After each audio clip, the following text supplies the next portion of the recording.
Welcome to the What's Happening Birmingham video podcast.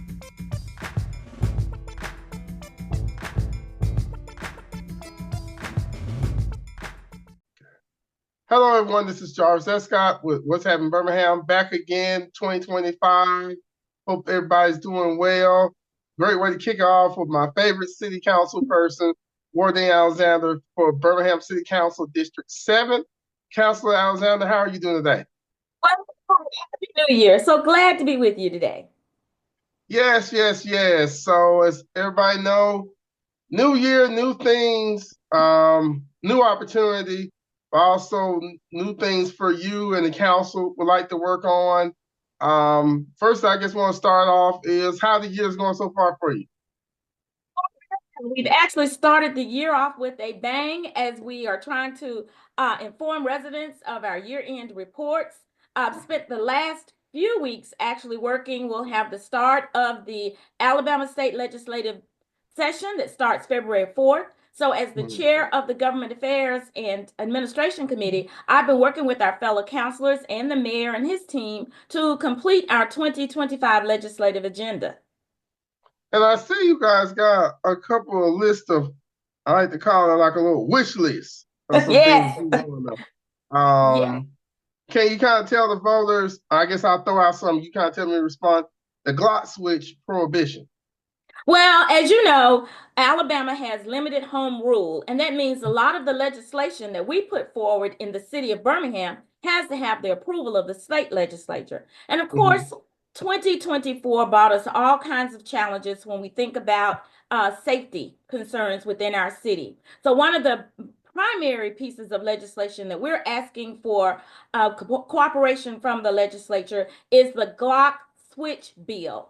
And some of our most horrific crimes were as a result of guns that have been manipulated in a way to make them become like an automatic machine gun and fire rapid rounds of when discharged. And so this particular bill will strengthen and give us an opportunity to really to legislate for individuals when they're caught in using a Glock switch that leads to murder or assault or anything like that. We will be able to put more tougher penalties on that individual and make them have a harder sentence. And so it's like putting some teeth into our laws. We do know there's the permitless carry law that's already among the state, but what we're looking at is what these individuals are armed with. And when they're using these type of guns that have been manipulated to be a more deadly weapon, this is what we want to get their help in legislating against the use of those type guns when they're violent acts in the city of Birmingham.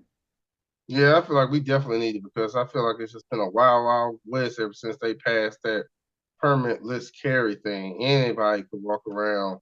Yes. And I really want to say, I believe in the right to bear arms, but it's how you use those arms, how you manipulate the use of those arms.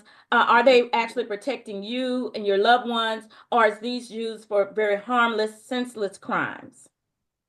Yes, and the next one you got, I like this one. I didn't know the Land Bank Act Amendment. Okay. Yes, what we want to do, there was some legislation in the last session about the land bank and their authority when they can go and actually seize property and resell it. What we want to do, we often find this is still a very lengthy process. And so we'll often see these properties that we would like to assume that we can go back and resell and make it into affordable housing, and putting more people into areas like D7 where we have some of the more traditional neighborhoods that don't see a lot of building and new homes being built. So we'd like to take these existing dwellings and be able to go again and lift those from the rolls, so to speak, and be able to acquire those properties with a quiet title in a shorter fashion so we can make these houses available for resale. All right, so what is unauthorized drop-offs?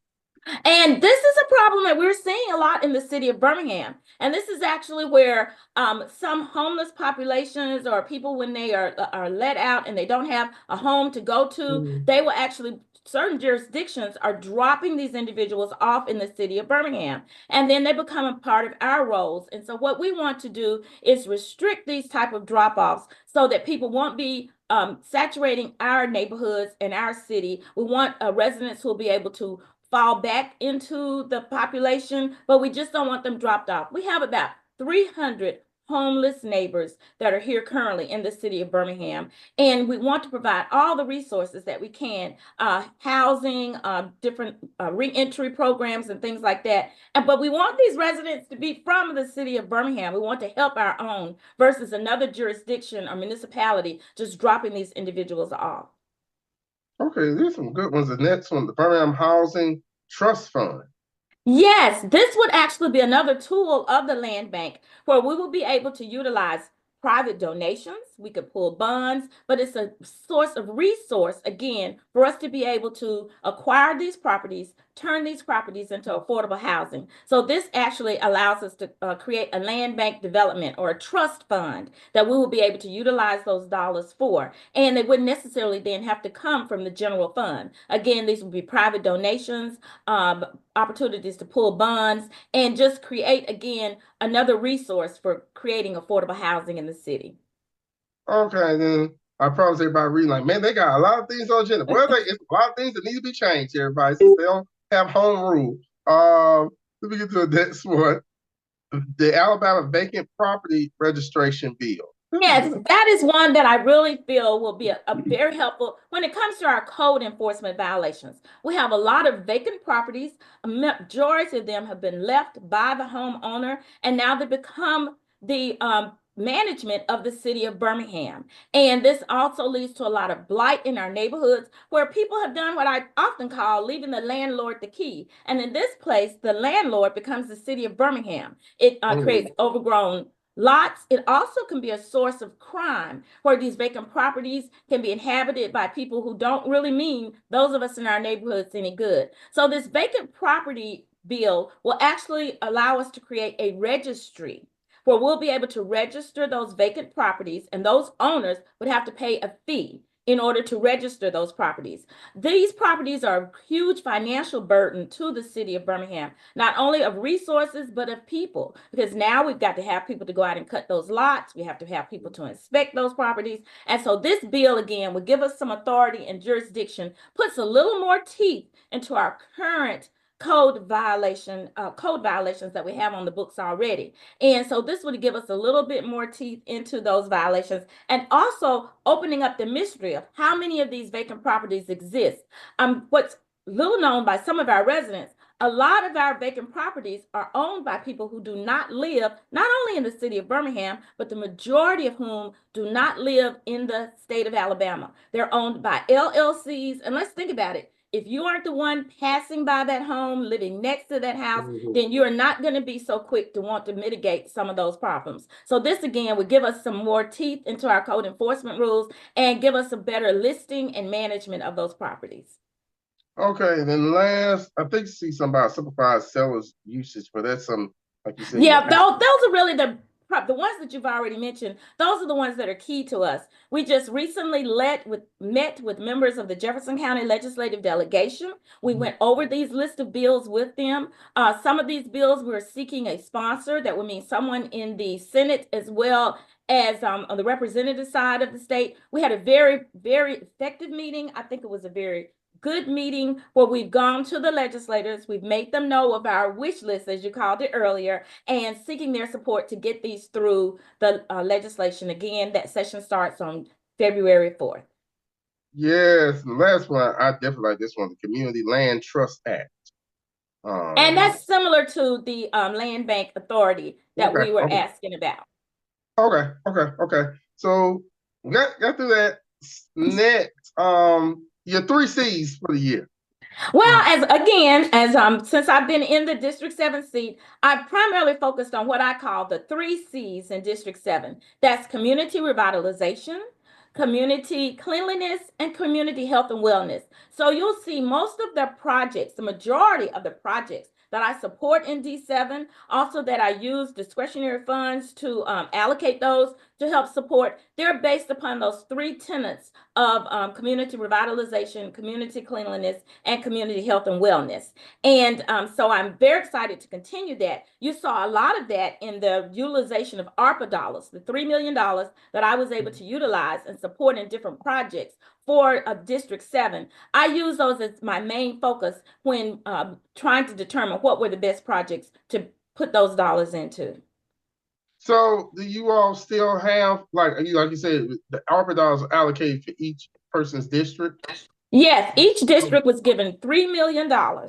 outside of the 41 million that was given to the city of Birmingham. So we each had $3 million that we were able to utilize within our own districts. And as you can see from my list, when we talk about community revitalization, I spent almost 1 million, a third of that money I put into the revitalization of 3 of our D7 parks. That's Wiggins, Oxmoor Valley, and Germania Park. Germania Park, each of these parks needed some love and tenderness and care. And so they each had almost about $300,000 that's been allocated to them for renovations and certain upgrades to make those parks more livable and more enjoyable to our residents. Again, community health and wellness, getting people outside the home, wanting them to have family events. We know our youth leagues, they use for baseball, they use for football. And so again, upgrading those parks in different ways where it can help to promote community health and wellness, as well as community revitalization.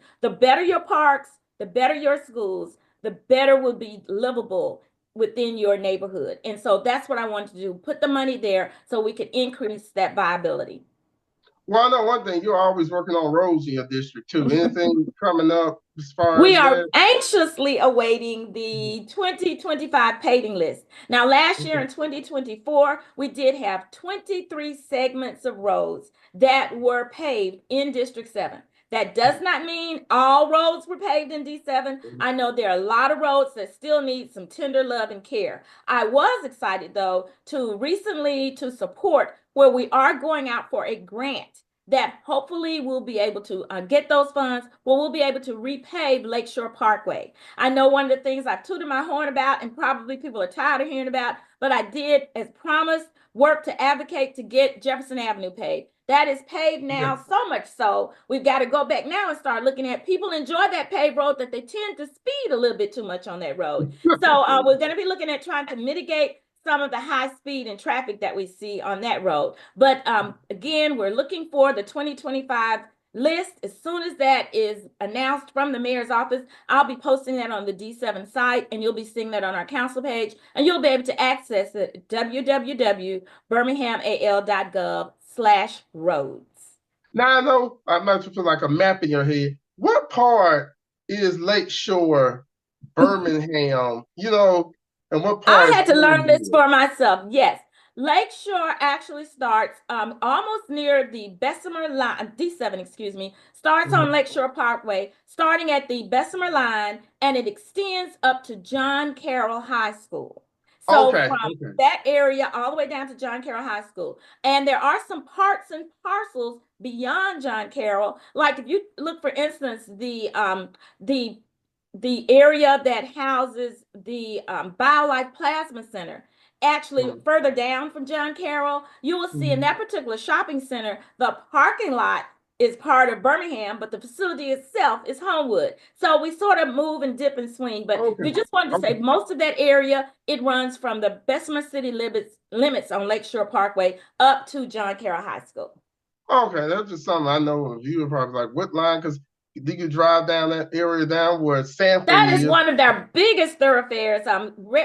Highly used road within, especially the residents in Oxmoor Valley, East Brownsville, Gracilla. People cut through there so they can get to Hoover and to other areas, or to our Publix that's there in D7. And so it's important to me that that road is a good quality road, but also that people understand we want people to know where you're shopping. Keep those dollars in Birmingham. Yeah, so sure. I'm very excited to share that information so that people actually know what parts of that area are District 7 in the city of Birmingham.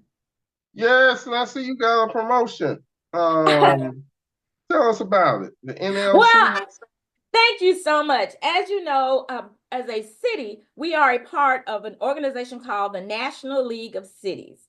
And this is a group that's over 100 years old. They just celebrated their 100th anniversary, and where they represent municipalities, large and small, all over the United States. I've been given the honor this year. I will be the committee chair for the Large Cities Council. Now, what does that mean to the city of Birmingham and to D7? By my opportunity to share that, I'll be able to chair that. I'll be able to share information about things that we're doing in the city of Birmingham, as well as learn from other cities of similar size, bringing back best practices or things that I see that are working there that we can bring back to the city of Birmingham. This is I'm really excited to have this opportunity to be the chair of this committee. I'll be working with other councilors from cities like Houston, Dallas, Texas, Illinois, just all over the country. And so I'm glad to bring this representation to the district and to the city. Yes, and I can't leave out. There's a couple of things still up. I do think they're very important. And you can tell me whether it's still doing drainage repairs for Winona Road, 35th Street, Garrison Avenue. We already discussed about the Wiggins Park and Germania Park. Yes, those are part of our ARPA dollars. Yes.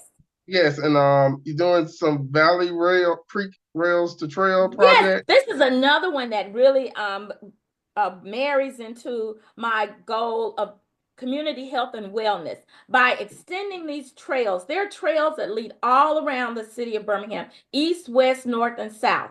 And so eventually you'll be able to walk these trails. One of our crown jewels that we have is Red Mountain Park in the city of Birmingham. You'll be able one day to walk that trail that starts through Red Mountain Park. Heading west, you'll be able to go into Fairfield, other Brighton, other areas, and you'll be able to connect. There'll be some connectivity there. So by adding on, if you see, there are several other districts that also put in money toward those ARPA dollars to extend that trail throughout the city of Birmingham. So this I'm very excited to support. Glad to have brought that. And one day we want to be able to get on our boots and walk those trails and go through various parts of the city and the western section of Birmingham. Now I want to go back earlier about the drainage because I know as we're transitioning out of the winter, we get into the spring season, and we all know what happens in spring in Alabama is that we get unexpected weather. We definitely gonna get some rain, but we're gonna get some unexpected weather, mainly sometimes tornadoes, which cause rain, which cause things to flood. Yes, and this is more like stormwater, water that we receive as through nature from rain. But then it's our drainage of that water that causes us the problems. We know that we have miles and miles of pipes that extend throughout the city of Birmingham. I was excited to use ARPA dollars for this particular project that you just mentioned because in Tarpley City, West Brownsville, primarily the Garden Highlands neighborhood, this is where a lot of water settles and it can be very unsafe. And so we're going to have a project that will actually improve the drainage in that area, as well as allow some street paving to make that travel a little bit safer and not so bothersome for the residents. Okay, so I guess I'm going to say wrapping up, any final thoughts you would like to give? I know I saw some earlier that this is not in your purview, but it's always about trash pickup. Yes. We were very excited. I was excited to support and for the mayor to roll out the new garbage process that started on January 6th. And it allowed us to have more frequent garbage pickups as well as bulk trash pickups. But it streamlined it according to the neighborhood that you lived in. Some residents had a change in those trash days, and then it didn't help us at all that immediately after we implemented those new trash pickup days, we had a holiday, which can often disrupt our regular trash pickups. I believe now that we're in the month of February, everybody's sort of gotten used to what is their regular trash day. For example, my trash day went from Thursday to a Wednesday pickup. So now I'm pushing my trash out on Tuesday evening versus Wednesday evening. Took a little getting used to, but the good news is with our bulk trash, which was really a cause of a lot of our blight and code enforcement issues in our city, we have some people who come in, whether you believe it or not, that dump their trash right in our neighborhood. So being able to increase the frequency of that bulk trash, we went from a once a month pickup to twice a month. And hopefully that will eliminate and minimize some of the blight that we're seeing because of this. Took a little getting used to, but I believe as we work out the kinks, I ask residents, if you have a missed trash pickup, please report that to my BHAM 311 or you can call 205-254-2489. They'll take that information and then they'll work as quickly as they can to get that missed trash picked up for you. Yeah, I definitely want to mention that part because, like you said, as we transition out of the winter, we've had a very unusual winter with some colder temperatures than normal.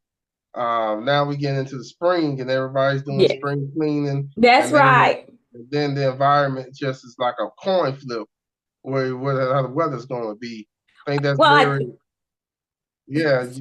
Speaking of that, as you mentioned about the spring and spring cleaning, we'll be talking in a month or two about Love D7 Day, which always coincides with Earth Day, which is April 22nd. So following Earth Day, that following weekend, we haven't worked out all the exact dates, but I do want residents to be on the lookout. We want to expand and grow Love D7 Day so we can give ourselves an opportunity from neighbor to neighbor to do some of that spring cleaning. We plan again. We are hoping to have the recycling trucks where you can bring your paper goods, your old tires, things like that. So we'll be announcing more of that, but I want you to start thinking spring cleaning. And I'm glad you gave me that little bit of leeway in order to tell residents about Love D7 Day. We're going to be involving more of the neighborhood participation and neighborhood leadership, and they'll be helping us to plan this so it can be a grand day within D7.